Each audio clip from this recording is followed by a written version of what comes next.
name is Mansell. I'm a clinical psychologist and a lecturer at the University of Manchester. And I'm going to talk a bit about when I was younger, talk about my interest in nature when I was a boy. Basically, for that period, as far as I can remember it, I was fascinated by animals and plants. So I used to go around looking for insects, spotting birds, trying to find even wild plants and trees. And I'd try and get them. I'd sort of look up to see what they were, sort of classify them. And if it was something like a beetle that was really interesting, I might sort of try and capture it and keep it at home for a while. I did that with tadpoles and fish and things. Right now, in my job at the moment, I'm a researcher in cognitive therapy, which is a form of psychological therapy. So it sounds quite different from the nature I've been describing. But actually I still use nature as an inspiration for my work, because I use a theory that's applied across all nature. It's a theory called perceptual control theory. This theory has a basic premise. What it says is that all behaviours, everything that we do, is an attempt to try to control our own experiences, to try to get our senses to be as we want them to be. So we try and look and find the things and see what we want to see. We try and hear certain things. We try and feel in a certain way. So the idea is our behaviour is always driven by these goals for us. I use these ideas in my clinical work and they guide the questions. What I'm trying to do is trying to find out the key things that the clients that I work with, what they want.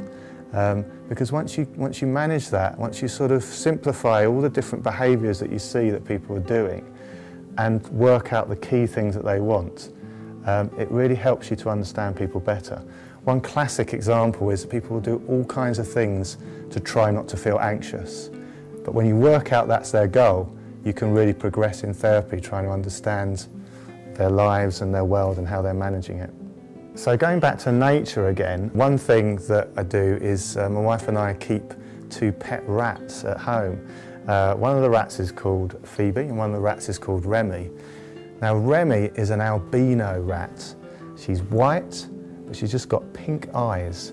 What those pink eyes mean is that she's lacking a pigment in her retina, and that means that she can't see very well. She's got quite poor vision. And actually, Remy's developed a behaviour to try and manage this. She bobs her head from side to side like this, and apparently all albino rats have this behaviour. Now, there's actually an explanation for this bobbing behaviour. If you're going to try it for yourself now and bob your head from side to side, have a look and see how fast things move. What you should find is that things that are nearer to you move faster, and things that are further away from you move more slowly. And this is a phenomenon called the Parallax Error.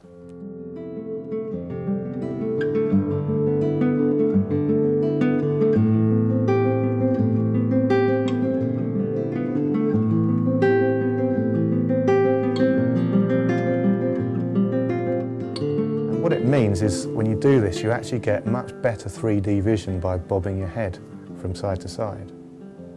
So when you're next out in nature, out in the park or going for a walk in the woods or something, or if you're looking in a zoo, have a think about the animal that you're watching and think, what is it doing? But particularly, what is it trying to get out of what it's doing? What is it trying to experience here? What is it like seeing it from the animal's perspective to try and work out what that behaviour is for? And I will guarantee you that there's nearly always an answer for that question, that there's always something that animal is trying to experience by doing that behaviour. And I think when we realise that actually brings us as humans closer to nature.